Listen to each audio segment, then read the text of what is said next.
Hello people, I am Jaby KOAY. This is my guest, Meryl Goldsmith. We just got back from watching Don't Breathe.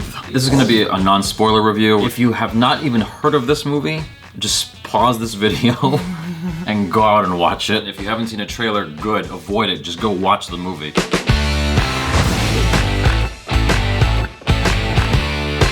Even just talking about it, I'm afraid to say anything. Yeah. Because anything could be too much. I guess we can talk about it in a more ambiguous way. Sure. Without giving anything away, like the story. Let's start with that. I thought the story was really good. I liked the brief background we got on the characters. Yeah. I thought it was believable for the most part and unique, like a story I haven't heard of yet. Right. For me, I felt like every nook and cranny of this film was thought through. Yeah. Like really thought out. As a filmmaker, as a writer, as a producer, just as a creator, I can appreciate all of that, all those details, because it felt like not one box was left unchecked, not one T was left uncrossed, not one I was left undotted. It was like this has been thoroughly mapped out and really considered. Everything has been considered, and I like that a lot. I appreciate that, the effort involved. I'm not really into horror films. This is more suspense thriller. I'm not really into, I don't get scared very easily. But this trailer, the trailer for Don't Breathe, just got my attention. I wasn't expecting to like it as much as I did. And so I was compelled to check it out. It got me a couple of times. Like there was a few times where it really got me good. And I was like, oh shit. And I was like grabbing my face. Just like, don't fucking do that. And I can't say specifically any of those scares because it'll give it away, but there was definitely good ones. There was definitely moments that were memorable. For sure. Yeah. And things that I haven't seen cinematically that... Well, even just the concept. Yeah. The concept is completely fresh. It's about a situation that feels like it could have happened. It doesn't treat the audience like it's dumb. Mm-hmm. It's very respectful of its audience, I feel like. I agree. How'd you feel about the camera work? I thought it was incredible, actually. Yeah. That was one of my favorite parts, is just like the way the camera moved around the house. There were some interesting setups that the camera was doing. I'm trying so hard not to give anything away. It complemented the film. Like, okay, this is my easy go-to, but I don't like the Bourne movies because of the way the camera draws so much attention to itself. Mm-hmm.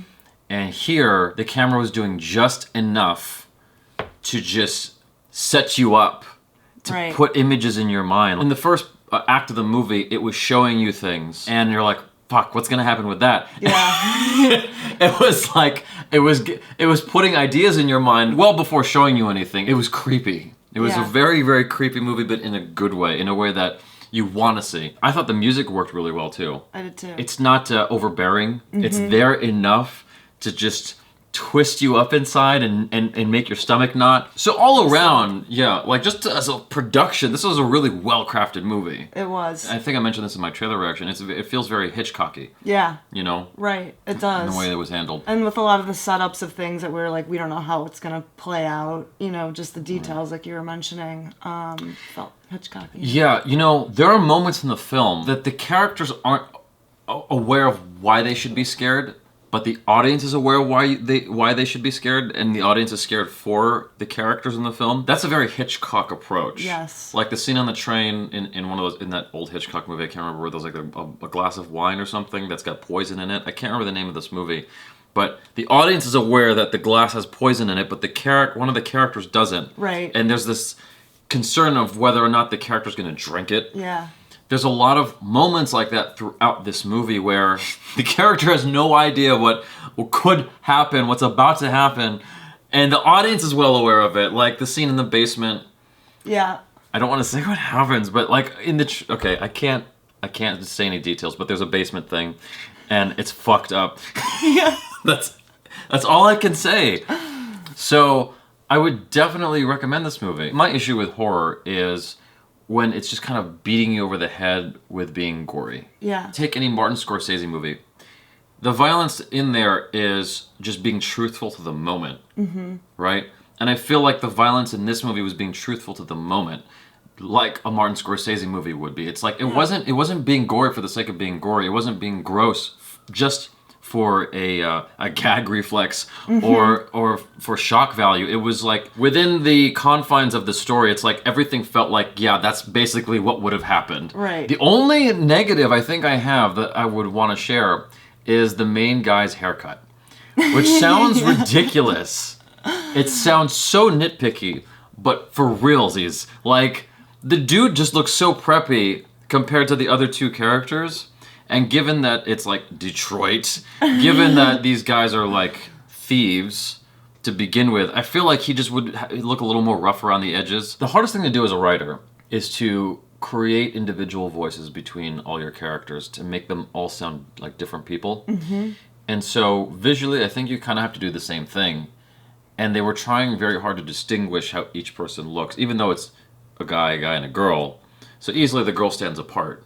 But between the two dudes, you really needed a contrast. The girl's boyfriend is more stocky. He's more edgy. He gives zero fucks.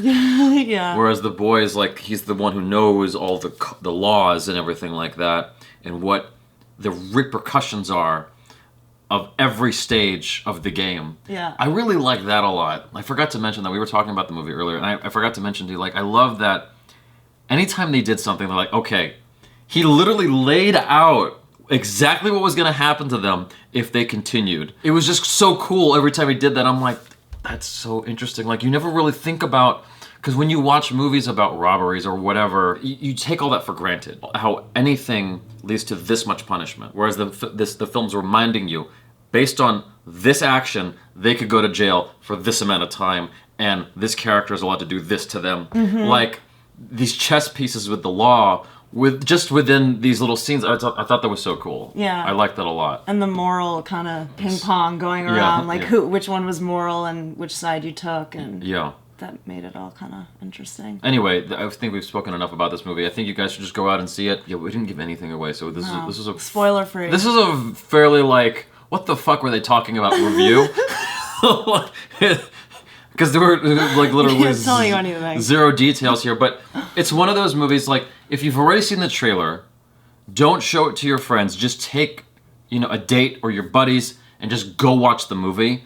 Don't show them anything. Don't tell them about the movie at all. Don't tell them any details. Just take them in there and have a good time together. That's my feeling. Yeah, I think people will really like this. Anyways, you guys, thanks for hanging out with us. Please follow Meryl Goldsmith on the social media. Check out other reactions, reviews, short films, and video game related videos. I'm Jaby KOAY. This is Meryl Goldsmith. Peace out.